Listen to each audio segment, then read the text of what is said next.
Hari ni kita nak kenal bunyi guna tangan bukan guna pensel. Satu hari, satu aktiviti, jom fonik. Kita mula dengan kad bunyi dulu. Ini bunyi Tengok macam mana kita tulis Ada 1, 7. Bunyi apa? Di muka surat 34 ini, anak akan bentuk bunyi menggunakan plastisin dulu. Ibu sebut bunyi dulu.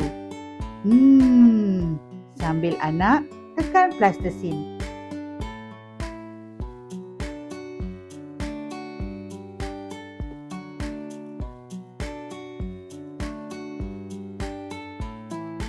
Ada 1,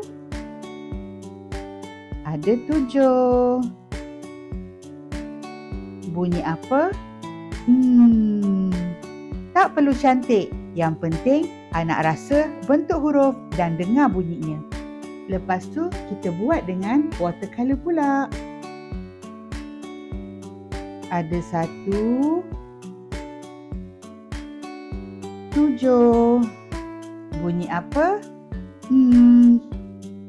Kalau anak-anak ulang banyak kali, biarkan aktiviti sentuh macam ni bantu huruf lebih melekat dalam ingatan.